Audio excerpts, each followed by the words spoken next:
Istanbul, Turkey. We've heard the various descriptions, where East meets West, modern meets ancient, religious meets secular.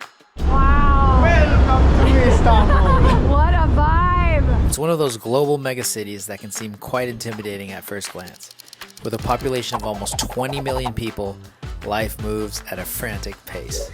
But in very little time, Olivia and I learned that navigating this city doesn't have to be daunting or stressful. And the beauty of Istanbul is that if at any moment you feel overwhelmed or need a quiet space, you can just pull off to any alleyway or side street, maybe for a Turkish coffee, maybe to perfect your shisha smoke rings, or maybe even duck down into a tavern for some local rakı, or go vertical and climb up to a rooftop for an epic view. The cigarette smoke and the cats, though, those are impossible ones to avoid, because that's everywhere. Cats out here, they even have luxury villas. They're treated like royalty, I'm telling you. I mean, those are better than my Christmas lights. 2 floors, they got the evil eye, and location. No, You're looking at maybe, what, 1.3 million? You. Turkish pop ballads, too. Quintessential Turkey. Can't escape those. But that is the magic of Istanbul. It's an open-air museum to get lost in, and the playful and warm people are truly the highlight. And in this vid, I hope to share some tips to help you out with your trip, from where to stay, what neighborhoods to visit, how to make it fit inside your budget, and how to optimize your time there to get the best vibe and understanding of this amazing city. And at the very, very end, I also share my 2 favorite areas to visit that are less touristy, but can't be missed. We're there. Istanbul. Istanbul Airport. This is one of the nicest airports we've been in. It kind of just reminded me a little bit of Doha. Okay, so the first time we arrived in Istanbul, we booked an Uber, which just happened to be a regular taxi. What? And we definitely overpaid for it, so I don't recommend that. Yeah, I don't really think there's like a designated pickup spot right now because Uber's like very, very new to the country, so.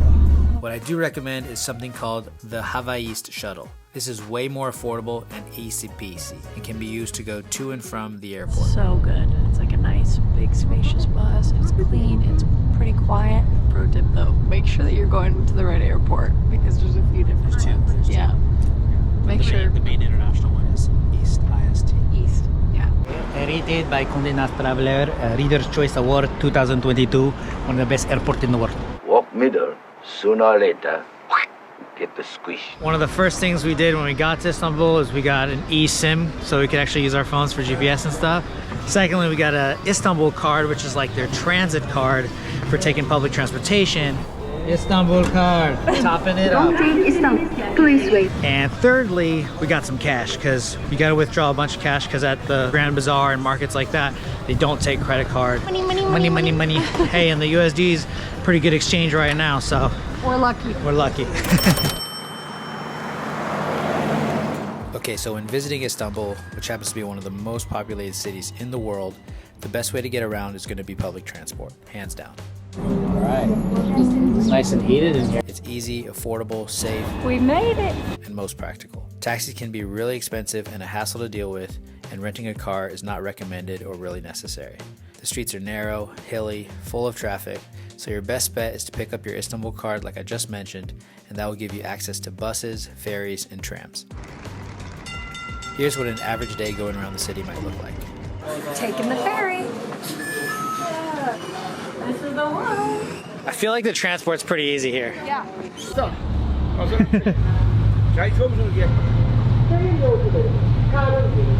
And the views on the ferry cost us 10 Turkish lira, which is basically like 50 cents. So for 50 cents, you get on a boat and get incredible views and unique perspectives of the city.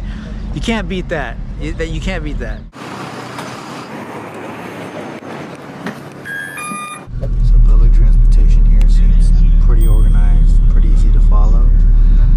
The only downside is at some points during the day it gets crazy busy, like right now. Yeah. And you're just crammed in there like sardines.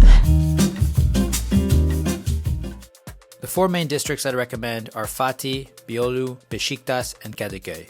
And my reasons for staying in each district depend mostly on the duration of your stay. If you're only in Istanbul for a very short stay, I'd recommend staying in the Sultanahmet area in Fatih because it's close to all the major sites. It's more touristy and pricier, but you're paying extra for practicality on a very short visit.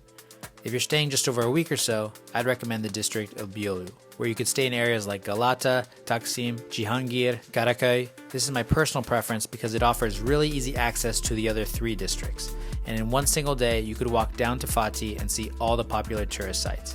It's also easy to take the ferry across to Kadiköy or north to Beşiktaş from there.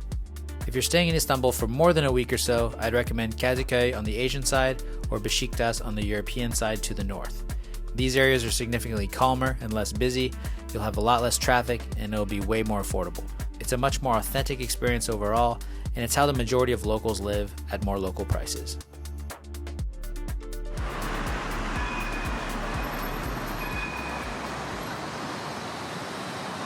Alright, we just made our way down from Istiklal Street. We're in Galata now, about to get run over by a bike. Now crossing the bridge to an area called Eminönü. We are strolling around Çukurcuma. Just got to Beşiktaş. Yeah, you gotta watch out for the cars out here. Ah, run. Lots of traffic.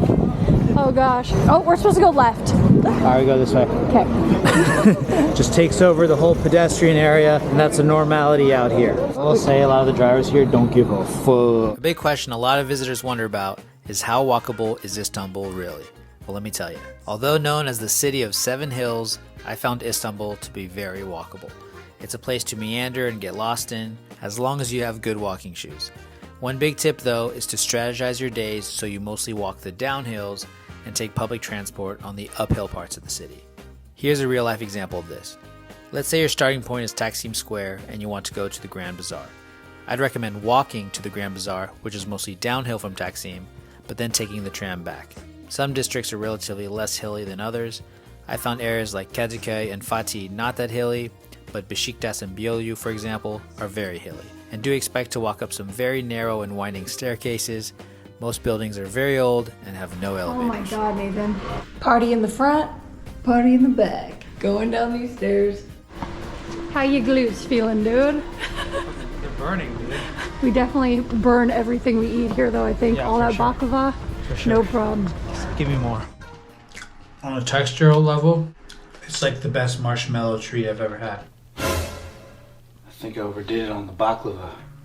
It's times like these I wish I had my Brooklyn bedding bed from back home. But I don't. Nathan's a little salty about some of these Airbnb mattresses.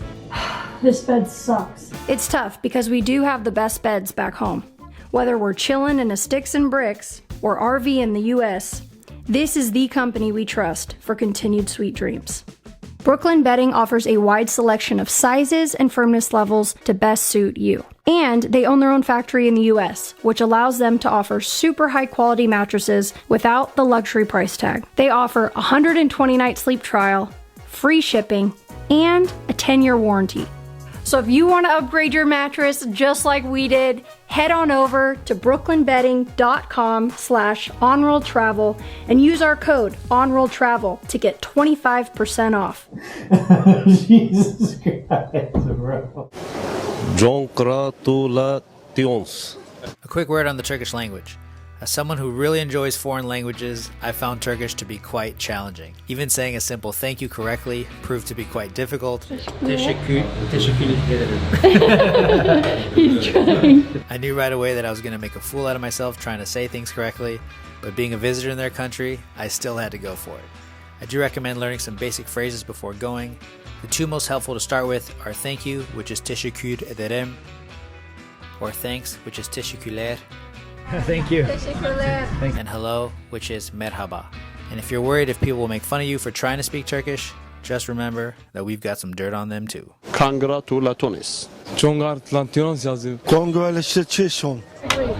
Teşekkürler. Ben teşekkür ederim. Another day, another call to prayer. There are over 3,000 mosques in Turkey's largest city, so there'll pretty much be one in sight at all times anywhere you walk.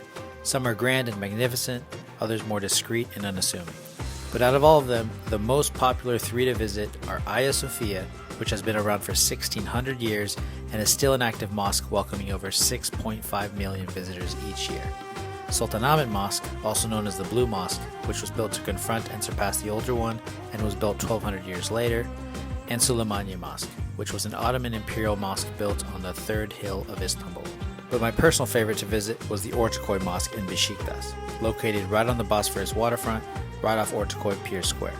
It's a lot less busy, so you don't have to wait in line, and you can really take your time there. Just remember to not wear shorts, take your shoes off, and women must cover their heads. You'll also be able to hear the call to prayer sung live and projected on speakers 5 times a day, all throughout the city.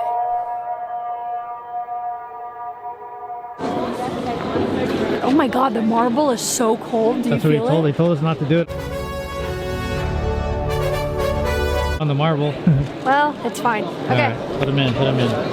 Our tour guide just told us to watch out for nuggets. I was like, what's a nugget? He's like, well, there's these pigeons that sit up on the lights and then they poop on the ground. So I'm like walking around looking at the carpet like, I don't want to step on any birds. The Emperor Constantine built it as a reservoir 1,600 years ago. Here. The Basilica Cistern, or Cisterna Basilica, is the largest subterranean cistern out of the hundreds that lie beneath the city of Istanbul. It's just 500 feet from Hagia Sophia and was built in the 6th century during the reign of Byzantine Emperor Justinian. Today, they keep it with very little water so that people can have public access to the space. Sean Connery got to enjoy it in 1963 in James Bond's From Russia with Love. Mind your head now. We've made it to the Basilica Cistern, and oh my god, the lighting in here is incredible. They keep changing it from like red, orange to green. And there's all these art pieces around in the water, and there's the reflection of these pillars, and it is so freaking cool. It's also much warmer in here. My friend, today's a beautiful day. My friend, which 10 rugs would you like to buy? Oh man, we've entered the Grand Bazaar. Okay, we're actually right below where James Bond drove his motorcycle along the roof. Yes, where he caused lots of damage. Yeah, his motorcycle fell to the side and they had to replace 80,000 tiles because of it. Because this building is so old, like you must have felt the vibrations from his bike being down here on the ground. Oh, I bet they didn't allow people to be in here.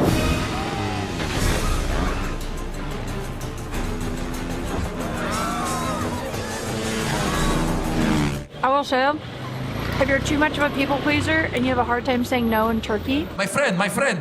you're going to be spending a lot of money. No, thank you. Trying to get me something like cologne. No, thank you. I want to get two free. Because they're really good at being like, oh, you need this, oh, have this ice cream. They're very playful, but I watch some people even like they'll be selling like perfume and whatnot. You can tell they don't really need it, but they feel sucked into doing it. No, it's all right, thank you. I smell good. I'm gonna get you the money. I'm gonna make sure you get the money and we can spend it together. This is an interesting one. Since inflation has hit Turkey pretty hard in recent years, their currency has devalued quite a bit. This is good for visitors coming with US dollars or euros, but one thing I've noticed is that to counteract that inflation, prices for things have shot way up, especially in the heart of the city around the touristy areas. Are things still relatively more affordable for us visitors? Yes, absolutely, but expect to pay way more for things compared to previous years. And if you leave the popular areas like Fatih and Beyoğlu and head to more local areas like Beşiktaş or Kadiköy, you'll pay 1/3 to 1/4 the price for things. Just something to consider. One thing we immediately noticed though is that in Beşiktaş, prices are way less than in the touristy areas where we're staying. The menemen that I had yesterday, it's an egg dish that's kind of like shakshuka. It was 140 lira. At that restaurant, it was 60 lira. That's So what a wild. crazy difference. Yeah, when you leave the sort of city center where all the tourists are, prices come down tremendously. This feels so strange. There are a bunch of top things to do in Istanbul, but here are our top 5. Get soaked up and rubbed down in a Turkish hammam. Ain't gonna lie, as a grown-ass man, I thought it was a bit strange to get fully washed by someone else. But in very little time, I was won over.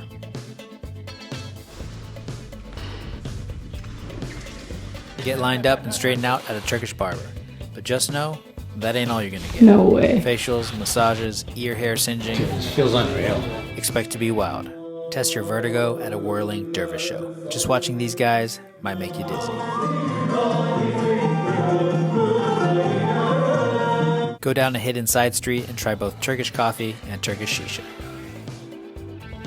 Gotta keep working on them rings. Get 5-star service at a wonderful Turkish restaurant. This was our personal favorite called Pera Antakya. if you want a rundown of some of Istanbul's best street foods, then check out our other video highlighting our top 30.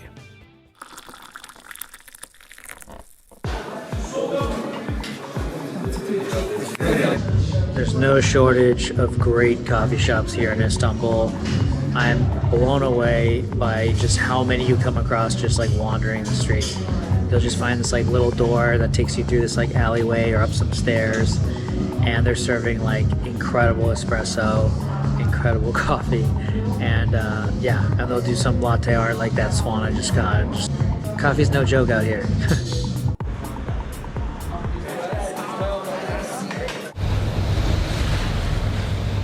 And you most definitely can't leave Istanbul without doing at least one trip to the Anatolian side. This is how a large majority of Istanbulites live, and you've got to experience it. All right, we just got off the ferry and made it to Kadiköy on the Anatolian side, which is, I learned that's the way you're actually supposed to call it, although we just went from one continent to another technically, from the European to the Asian side in under 20 minutes by ferry. That is pretty special. That is the first time for us, and that was also the first time we crossed the Bosphorus Strait. It's a big strait, I must say. It's not a river, it's a strait. And I had to look that up because I didn't really know the difference myself. But right now we're in dire need of a cup of coffee and I need to urinate, if I'm completely honest. I have been holding it for the last 30 minutes. Let's do this. All right, we have made it to Ortaköy and the Ortaköy Mosque right here on the water with the bridge in the background. You got city views all around you of the other side. It's absolutely stunning. A lot of pigeons as well. You gotta watch for your head, you know. So I got this hoodie. When the pigeons fly overhead, I just pop this over like that. I'm in the clear. Olivia, unfortunately, she's screwed. Ortaköy in Beşiktaş is a much more relaxing place to hang out further out from the bustling city. There's lots of great restaurants and tons of coffee shops here. You won't find too many tourists as it's mostly locals.